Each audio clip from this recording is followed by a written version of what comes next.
Então, pessoal, eu tô aqui porque tem uma semana que a gente tá trabalhando intensamente pra gente gerar uma lista de dores que todos os fornecedores do mercado têm passado pra gente, né? Tem 5 anos que a gente tá no mercado aí com vestidas de branco, certificado Trust tem 1 ano.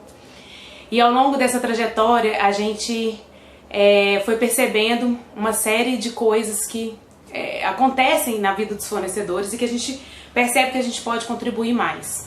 Então essa semana a gente disparou um e-mail aí para mais de 1000 fornecedores que já estavam na nossa base de dados, tanto de Minas quanto de São Paulo. Então quem recebeu essa pesquisa e contribuiu, eu agradeço demais. A gente teve mais de 300 confirmações de cliques, de pesquisa, enfim, alguns responderam uma parte só da pesquisa, outros já se disponibilizaram a responder uma maior parte. Bem, deixa eu desligar meu WhatsApp aqui, né, gente? Primeira vez que a gente faz live assim com conteúdo, então vamos aprendendo. Olha, vamos lá. Então eu tentei acumular os assuntos que vieram, né, dessa pesquisa que a gente fez. A primeira pergunta que nós fizemos aí para os fornecedores foi: quais as maiores dificuldades que você identifica no mercado de evento? E via de regra, a gente tem 4 casinhas aí, 4 grupos que a gente pode juntar, né, essas dores, essas questões que os fornecedores passam, enfim. Então a gente vai falar um pouco desses 4 grupos que eu consegui juntar tudo. Tem uma pessoa aí assistindo, tá na aula de espanhol e também assistindo. Ótimo. E a outra pergunta é: qual é o maior desafio que você encontra na sua empresa hoje? A gente quer entender qual que é o desafio. Vamos começar falando um pouco do mercado, né? Porque ao mesmo tempo que a gente tem muito conhecimento sobre as dores dos fornecedores, nós temos muito conhecimento sobre as dores dos clientes finais. E por que eu gosto de falar de dor, tá, gente? Eu gosto de falar de dor porque as empresas existem para resolver a dor de alguém. Se elas não têm esse propósito muito bem definido na vida delas, né, na vida empresarial delas, elas vão se perdendo ao longo do caminho. E é quase que ficar rodando, né, girando em volta de si mesmo, e vocês não conseguem, às vezes, obter retorno, enfim. Então, quando a gente fala do mercado de eventos, quando a gente fala de sonho, né, a gente está falando aí de um dia que não volta, um dia que não tem uma segunda alternativa. Mesmo eventos corporativos, é outro público, as empresas, né, trocam, tem uma rotatividade, enfim. Os eventos, eles são eventualidades, eles são únicos. E muitas das vezes o fornecedor cai de paraquedas nesse segmento, tá? Eu quero falar um pouquinho disso, porque como eu escuto os dois lados, é muito interessante. É quase a gente ter informações únicas e que às vezes as pessoas que têm esse tipo de informação não compartilham com facilidade, enfim. Bem, ao longo desses 5 anos, eu ouço dos noivos, né, porque com a nossa primeira empresa foi vestida de branco, eu ouço muito dos noivos frases do tipo: sinto que as pessoas exploram muito quando a gente fala que é noiva, tudo fica mais caro quando é noiva. Eu gastei tanto, que eu acho que é a melhor coisa do mundo, vou largar meu emprego e vou trabalhar com casamento. As pessoas que casam por estar gastando muito, elas acreditam que é um mercado muito fácil de penetrar, muito fácil de ter lucro, e na verdade a gente sabe que não é. São empresas como outras qualquer que tem, né, custo fixo, que tem oscilação, é sazonal. A gente tem um mercado que a pessoa casa, então a maioria daqueles clientes não vão ser clientes novamente, podem até fazer algum produto ou serviço, mas o core business da empresa mesmo, a empresa consegue atender o cliente, na grande maioria, uma única vez. Então, eles sempre têm que estar atrás de novos clientes, né? Então, tem até a Anelo Carrinhos, ela casou, né, recentemente, e no meio do casamento, você é um exemplo ótimo para esse momento agora. No meio do casamento, ela percebeu um produto que ela estava tentando achar, que era carrinho para poder entrar com as daminhas e tal, e acabou abrindo a empresa dela. Então isso é muito comum de acontecer, porque justamente o usuário, o consumidor final, ele percebe uma dor e ele fala: gente, não tem ninguém fazendo isso, eu vou lá fazer. Percebe que o tempo todo a gente está, as empresas elas são criadas para solucionar dores, né? Solucionar problemas. A grande maioria das empresas são para isso, né? Exceto algumas específicas, mas dentro do nosso mercado de evento, é para isso que as pessoas nascem. Para elas resolverem um problema que já existia, que como que ninguém pensou nisso antes, vou fazer. Ou, já pensaram nisso, mas eu acho que é um nicho, cabe eu ter uma empresa também ser concorrente. Então eu quero falar porque os noivos, quando eles estão casando, eles olham a parte do glamour, né? Eles olham a entrega. E é exatamente isso que tem que olhar mesmo, é a entrega. Quando ele não percebe o desafio que é nos bastidores, é porque o fornecedor é ótimo mesmo. Ele não tem que transpassar isso para o cliente dele, porque o cliente dele não ficar inseguro. E ele não quer ver isso, ele quer ver o bonito, né? Ele quer ver a boa entrega, né? Então, por que eu quero muito falar sobre esse assunto? Para começar qualquer discussão, por quê? Muitos fornecedores responderam a nossa pesquisa falando o seguinte: quem é antigo fala assim, qualquer um entra no mercado, é muito fácil, a pessoa coloca uma pastinha debaixo do braço e fala que virou assessor. Assessor, a gente escuta isso demais. A pessoa comprou uma câmera na internet, nem sabe fotografar e vira fotógrafo, né? Então a gente ouve muito de quem está no mercado há mais tempo dessa facilidade que tem de entrar no mercado. Em contrapartida, quem é novo, quem quer entrar, quem gostou desse mercado, por N fatores, encontra uma série de barreiras. Sejam as panelas, né, que eles falam, é panelinha, não consigo entrar, o mercado é muito fechado, etc. Ou, às vezes, a dificuldade que ele tem de se relacionar, né, como que ele vai provar, como é que ele vai ter portfólio, como é que ele vai começar. Então a gente fica com as duas situações. E ao mesmo tempo, a gente tem fornecedores antigos que não prestam bom serviço e ainda estão no mercado. A gente tem fornecedores antigos que estão ruim da perna, das pernas aí, tá difícil o negócio, né? Então será que esse cara vai conseguir fazer uma entrega legal, né? Não usar o fluxo de caixa dele, porque a maioria dos fornecedores eles vendem, recebem um valor e aí ele precisa de ter uma continuidade de fechamento para poder executar lá na frente, porque ele acaba utilizando o valor dessa festa agora, né? Isso é muito comum, ele não faz uma previsão, ele não retém esse fluxo de caixa para que ele saiba que daqui a 1 ano, 2 anos que ele vai realizar esse evento. Então isso é muito comum para fornecedores com valor agregado alto, tá? Buffet, decoração, enfim. Então dentro disso, da gente ter essa análise nas duas pontas, é muito complicado, né? É muito complicado porque parece ser fácil. Parece ser fácil virar um fornecedor de casamento, né? E aí, mais pessoas falando, vai ter mais gente fechando agora em 2020. Exatamente. Outras pessoas dando essa opinião. Tem gente que tá no mercado porque foi pioneiro, não tinha ninguém. Aí o cara fez de qualquer jeito que ele fazia, tava bom. Não tinha muita opção. Então a gente tem que ter muito cuidado quando a gente percebe que o mercado ele mudou. As pessoas hoje elas têm informação na palma da mão, gente. Não precisa de um guia, não precisa de nada, é ali no Google, elas conseguem verificar várias coisas, elas conseguem acessar várias coisas. Então parece que entrar no mercado ficou mais fácil, mas só parece. Porque ao mesmo tempo que a informação tá fácil, no sentido positivo, das pessoas conseguirem acessar quem é novo, rápido, etc., elas têm uma insegurança muito grande, porque elas sabem que hoje facilmente você cria uma conta do Instagram. Nem o domínio do site você precisa gastar com isso mais, nem fazer um site você precisa mais. Você com um Canva ali, você já faz umas artes bonitinhas e coloca seu feed ok, né? Então hoje as ferramentas estão muito acessíveis, isso é ótimo, porque democratiza, as pessoas conseguem inserir no mercado, mas ao mesmo tempo a gente tem que ter cuidado, né, com a segurança e a confiabilidade delas. E ao mesmo tempo os antigos estão tendo dificuldade com as plataformas novas, com a forma que o mercado está funcionando. E sabe o que eu mais ouço? A gente começou em 2014, 5 anos, a gente começou no auge da crise. O que eu mais ouço mas é a crise. Depois que ela passar, vai ser diferente. Não, gente, não vai ser diferente, porque não é só a crise. A forma das pessoas consumirem mudou.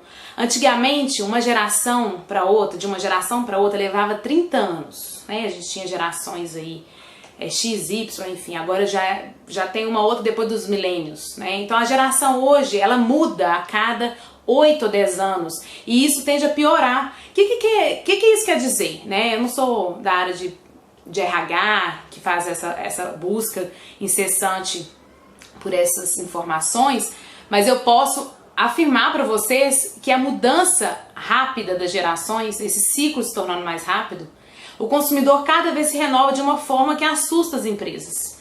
Então esse é o motivo de empresas que têm muito tempo de mercado não conseguirem, na verdade, se estabelecer agora. Porque o tempo que elas têm de mercado é muito mais valioso do que uma pessoa que acabou de entrar no mercado. E por que elas não conseguem se manter? Porque elas não entendem a forma que esse consumidor precisa desse tipo de informação, produto, enfim.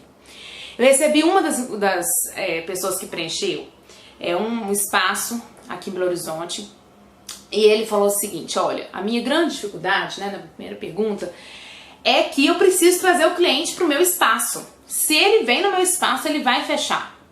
E por isso eu não mando orçamento para ele. Ele só consegue ver o preço do espaço se ele estiver aqui, se ele vier no meu espaço. Por quê? Porque eu pergunto para as pessoas que fecharam: por que você fechou o local com a gente? Se você não tivesse aqui, você teria fechado? Aí a pessoa responde: não teria fechado com você. Óbvio, gente, ninguém vai fechar um espaço sem conhecer. Agora, essa pergunta tinha que ter sido feita para quem deixou de fechar esse espaço. Porque hoje, nessa loucura que a gente vive, muitas pessoas fazem escolhas de pedir orçamento antes para ver se está dentro do perfil que ela quer, da faixa que ela quer, entendeu? Hoje, com as redes sociais, você consegue demonstrar como que esse espaço fica com uma decoração bacana ou não. E a pessoa já olha a localização, já olha como que o espaço fica. Não há necessidade mais de você se deslocar até o lugar para receber um orçamento. Então, isso é uma forma de você enviesar a pesquisa que você faz. Se você pergunta para todo mundo que fechou com você se foi relevante ir até o espaço, claro que a resposta vai ser sim. Porque se a pessoa tiver interesse, ela vai até o espaço. Agora, a pergunta é: e todas aquelas pessoas que deixaram de fechar porque não achou nada prático não receber o orçamento antes? Essa é a pergunta. Não é porque ela manda pelo e-mail o orçamento ou pro WhatsApp, enfim, que ela deixa de fechar. Entendeu? Porque a pessoa vai receber, vai ver se tá dentro ou fora, ela vai agendar um bom atendimento, enfim, vai mostrar para ela possíveis decorações do espaço, e aí vai contar muito essa entrega, essa conexão com o cliente, essa empatia com o cliente para poder fechar o lugar. E eu achei fantástico, porque a maioria dos fornecedores que responderam à nossa pesquisa foi espaço e assessoria, que são dois segmentos dificílimos da gente conseguir, às vezes, atenção e essa aderência, justamente porque são segmentos que estão bem na fase inicial, né, e geralmente não tem retorno com algum tipo de investimento que fazem. Então, a gente conseguiu perceber isso com a nossa pesquisa, que o engajamento de assessoria e de espaço físico foi muito grande. Então, o que eu quero colocar para vocês não é que certo e errado, tá, gente? O que eu quero colocar é a pulguinha atrás da orelha para poder vocês entenderem que o mercado mudou. Da mesma forma que o fornecedor afirma que mandar um orçamento por vias digitais não é bom porque esse cliente vai deixar de fechar com ele porque já sabe o preço, eu olho para isso e penso: gente, cada vez mais as pessoas precisam de praticidade.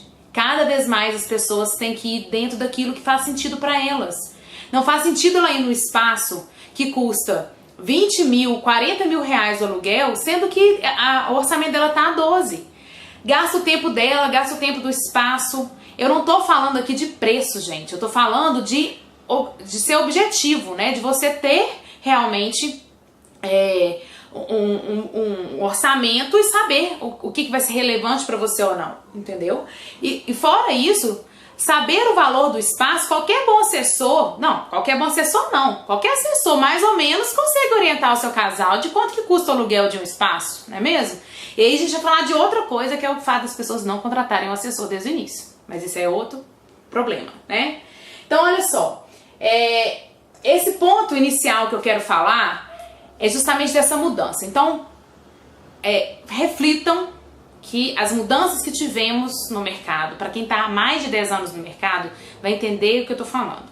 As mudanças que tivemos no mercado é um caminho sem volta, não foi a crise que trouxe, tá? Foi a globalização, a forma como as pessoas consomem, a forma como as pessoas precisam de informação, a forma como as pessoas conseguem entender, conhecer seu portfólio, a forma como as pessoas buscam a indicação de vocês. Isso mudou muito. E às vezes a pessoa não consegue perceber essa mudança, tá? Então as pessoas hoje estão querendo ser mais ágeis. Tem um fornecedor que respondeu essa frase que ele me respondeu, eu quero falar ela inteira, porque eu achei que é exatamente esse o ponto. Devido às variadas formas de comunicação, atender com eficiência tem sido um desafio. WhatsApp, Instagram, Facebook, telefone, e-mail, os clientes querem cada vez retorno mais rápido. Gente, então se você tem um fluxo grande de orçamento, primeiro, agradeça. Segundo, crie uma alternativa para você ser rápido. Porque se você demora a mandar o orçamento, a pessoa perde o potencial de compra dela. Quando a pessoa sai de uma reunião com você, ou ela te liga, ela acabou de decidir que ela vai fechar fotografia, e ela te liga, ela já sabe mais ou menos quanto que ela quer investir, tá? E aí ela te liga e pede orçamento, você demora 2 dias, acabou, gente. Assim, a chance dela fechar com você é muito pequena. Porque a empolgação que ela teve naquela afinidade inicial, ela vai sendo perdida a cada hora que passa, tá? Então sejam práticos. Não tô falando que vocês têm que fazer orçamento por telefone com meia hora, enfim, gente, mas criem uma tabela razoável, algo assim, para criar essa primeira interação. É como se fosse uma isca mesmo. A partir do interesse dela por essa isca, você vai refletindo outras coisas e vai agendar um momento que vocês vão ter ali, etc. Mas isso é importantíssimo, né? Você dar esse orçamento inicial é importantíssimo para o cliente. Primeiro, para ele ter noção se está dentro do orçamento dele ou não. E depois para vocês marcarem, e assim você já, com a isca, já trouxe esse cliente, já teve uma primeira interação, entendeu? Então eu vejo muita gente falando de preço. O desejo de todos os fornecedores do mercado de evento, eu acredito que seja vender por aquele preço que eles determinaram que é justo. Como que eles chegam nesse preço? De diversas formas, né? O custo fixo que eles têm, o custo variável com cada evento, enfim, tem várias formas de eles chegarem nesse preço. Mas o grande desafio que eu vejo hoje é esses fornecedores conseguirem fechar com o preço que a gente fala que é o preço cheio. E o que eles fazem? Que acaba virando um caminho sem volta, né? Eles acabam, em alguns momentos, precisando de fluxo de caixa, abaixam o valor e aí é difícil eles conseguirem potencializar isso e subir novamente. Olha, essa opinião da Carol da Premier. É impressionante como que tem empresas que demoram mais de uma semana para mandar orçamento. Gente, o assessor, ele tem que ficar às vezes... Escutem os assessores, quem são os outros fornecedores, porque eu ouço essa reclamação, é de noiva de assessor.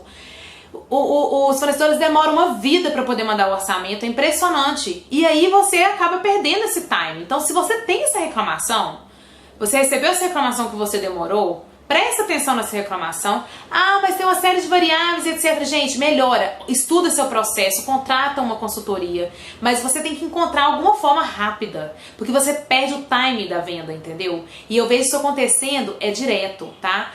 Hoje existem várias alternativas. Eu já vi fornecedores que eles criam um link dentro da própria página, já tem o valor ali, entendeu?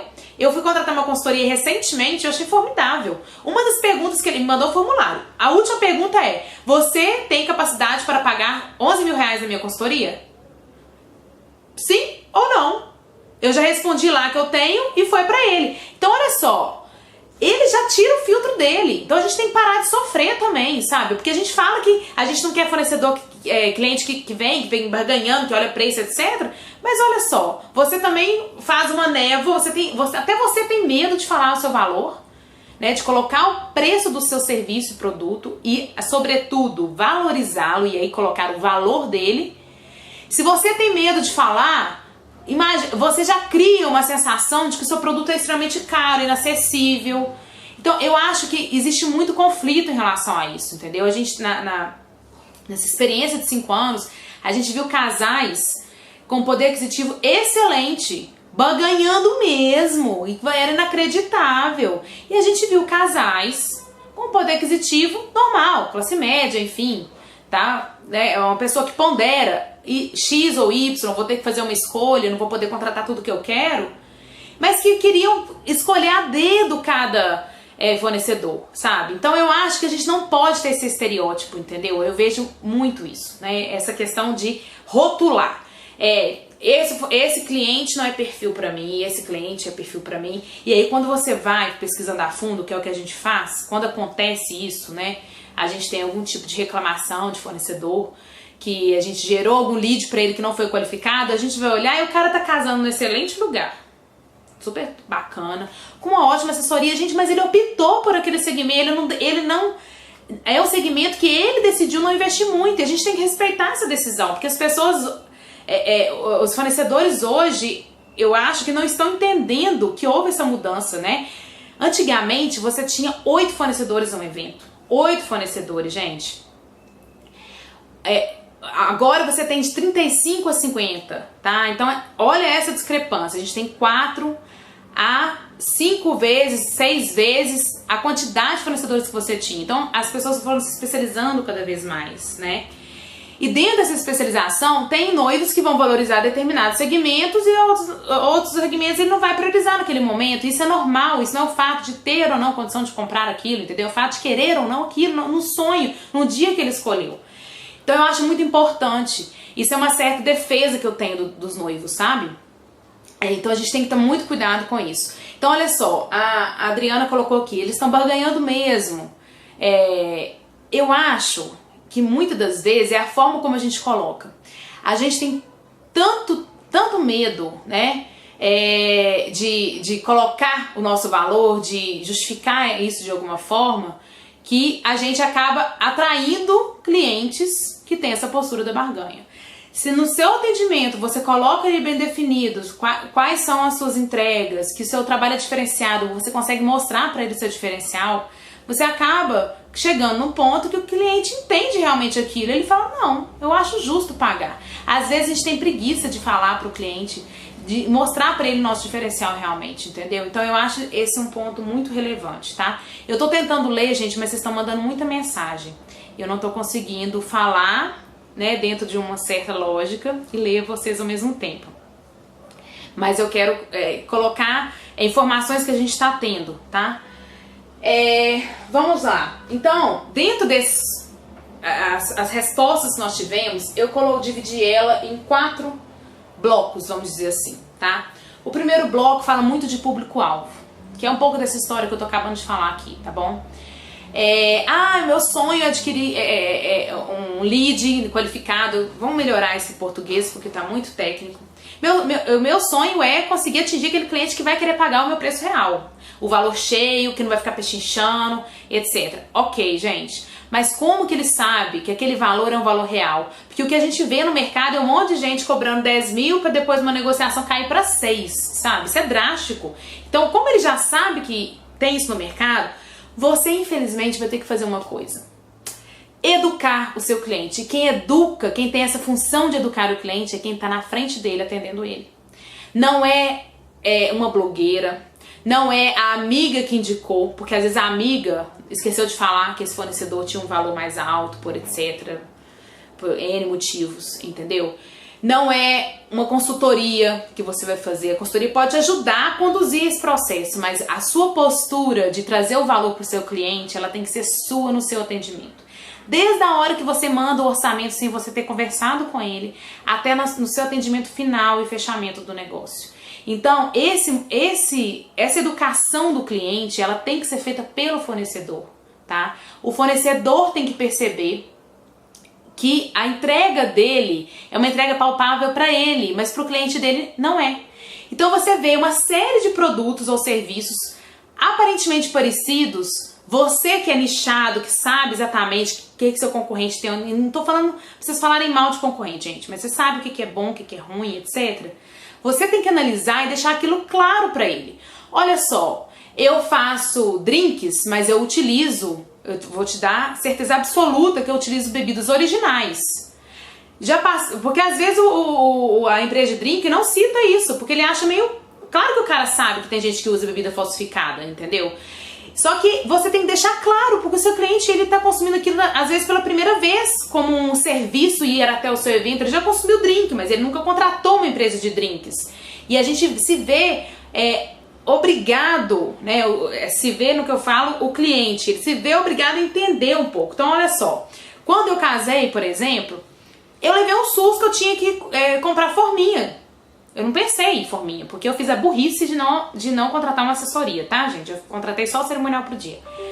E aí eu não sabia que tinha que contratar essa forminha. Achei que ela ia aparecer lá, sei lá. Nem pensei se era decorador, se era a empresa do doce, enfim. Aí, às vezes eu ouço o fornecedor falando assim: ah, o pessoal achou que a forminha ia aparecer de onde? Gente, ok. Você sabe dessa informação, mas o cliente não sabe. E às vezes eu vejo fornecedor super impaciente. Gente, o cliente você tem que explicar 10 mil vezes. Ele tá sendo cliente seu pela primeira vez, entendeu? Então, a gente tem que educar o cliente. Educar o cliente, se te desgasta, é porque você tá no mercado errado. Aí é uma outra questão. Ou você não consegue fazer a parte comercial e você tem que arrumar uma outra pessoa para fazer. A gente tem que explicar 10, 15, 20, 30 vezes, tá?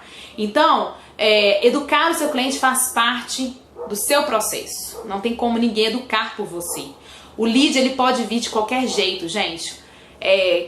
Clientes com maior poder aquisitivo, menor poder aquisitivo, etc. Esse trabalho que vai vindo no caminho do funil da sua venda, ele tem que ser feito por você. E aqui no alto, de cara, você já tem que educar o seu cliente, você tem que deixar claro para ele qual que é a sua entrega, qual que é o seu valor. Porque aí, quando ele vai caminhando dentro desse funil de vendas, você já consegue perceber nele uma possível interação, um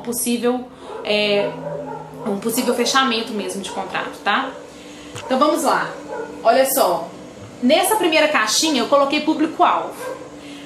Então veja bem, vou dar um exemplo. Instagram, gente, Instagram é o tipo de cliente que chega, é o tipo de canal que chega de tudo nessa vida, de tudo. Meu Deus, eu sei porque a gente tem Instagram e eu tenho outras empresas e você às vezes vê a pessoa completamente perdida ali, tá? Então a linguagem que você entrega nas suas redes sociais é importante. Dali ela já vê muitas coisas, entendeu? Então é muito importante vocês entenderem isso.